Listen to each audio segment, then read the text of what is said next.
এদিকে পটুয়াখালী বিজ্ঞান ও প্রযুক্তি বিশ্ববিদ্যালয়ে চতুর্থ দিনের মতো আজ বন্ধ রয়েছে সমস্ত ক্লাস, পরীক্ষা, সব কার্যক্রম।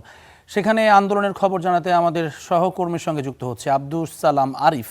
তিনি আমাদেরকে জানাবেন।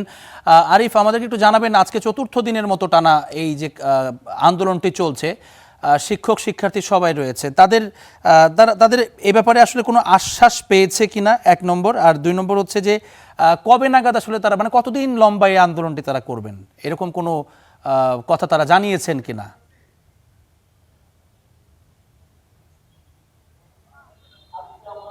জি জাবির, আপনাকে ধন্যবাদ। পটুয়াখালী বিজ্ঞান ও প্রযুক্তি বিশ্ববিদ্যালয়ের এখনকার পরিস্থিতি যদি বলি, যে সকাল থেকে মূলত শিক্ষক কর্মকর্তারা আন্দোলন শুরু করলো।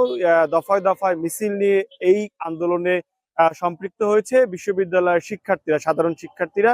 মূলত এই আন্দোলনটি কিন্তু একেবারেই শান্তিপূর্ণ একটি আন্দোলন ছিল। প্রথম দিন যখন শিক্ষক এবং কর্মকর্তারা এই আন্দোলনটি শুরু করেছিল, তাদের দাবি ছিল বিভিন্ন দাবি দেওয়াতে, বিশেষ করে ভিসির পদত্যাগের দাবিতে আন্দোলনটি ছিল, এবং শান্তিপূর্ণ একটি মানববন্ধন কর্মসূচি দিয়ে থেকে মূলত আন্দোলন শুরু করে। এবং সেই আন্দোলনে মূলত যুব দলের যারা নেতাকর্মীরা আছেন তার নেতৃত্বে এখানে যে হামলাটি হয়, সেই হামলার প্রেক্ষিতে কিন্তু আন্দোলনটি সহিংস আকারে রূপ নেয়, এবং যেটি খুবই স্বাভাবিক পর্যায়ে ছিল, শান্তিপূর্ণ কর্মসূচি ছিল, সেটি কিন্তু এখন শিক্ষক, কর্মকর্তা, কর্মচারীর সাথে ছাত্রদেরও সম্পৃক্ত হয়েছে, যার ফলে গত 4 দিন যাবৎ একেবারেই অচল অবস্থা বিরাজ করছে এই ক্যাম্পাসে। আমরা একজন শিক্ষক প্রতিনিধির সাথে কথা বলবো, যে আসলে এই আন্দোলনে তাদের যে মূলত দাবিটা কি ছিল এবং এখন যে পরিস্থিতি সেটি সম্পর্কে আমরা জানার চেষ্টা করব। যে আমরা বিশ্ববিদ্যালয়ের একজন কর্মকর্তার সাথে কথা বলি, আসলে আন্দোলনটা কি নিয়ে ছিল এবং এই পর্যায়ে কেন এটি পৌঁছলো, এবং আপনারা এখন কি দাবি করছেন? আপনারা জানেন যে বিশ্ববিদ্যালয় এটি শুধু শিক্ষার প্রতিষ্ঠানই নয়, এটি একটি জ্ঞানের পবিত্র স্থান।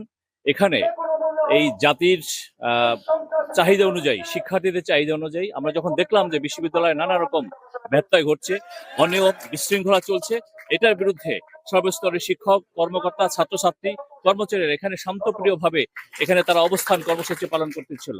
এমনই সময় এই বিশ্ববিদ্যালয়ের ভাইস চ্যান্সেলর তিনি বাহিরের বহিরাগত সন্ত্রাসীদের অতর্কিতভাবে হামলা চালান, যেটি অত্যন্ত ন্যাক্কারজনক এবং কে বলে যে ঘৃণিত কাজ। আমরা এটিকে শুধুমাত্র এই শিক্ষকদের উপরে, ছাত্রদের উপরে এবং কর্মকর্তা কর্মচারীদের উপরে হামলাই বলছি না, আমরা বলছি এটাকে একটি জাতির উপরে হামলা। এটি হচ্ছে একটি শিক্ষা ব্যবস্থাকে ধ্বংস করার জন্য একটি হামলা চালিয়েছে।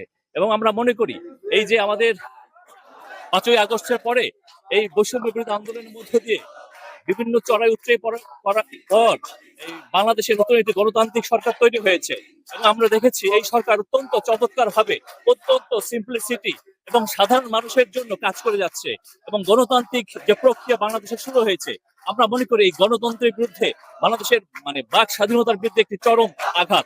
আমরা এর বিচার চাই এবং এটা দৃষ্টান্ত বলে যাচ্ছে, এবং এই ভিসি আমরা তিনি হিসাবে থাকার কোনো নৈতিকতা তার নেই, সমস্ত হারিয়েছেন, তার আমরা পদত্যাগ চাই।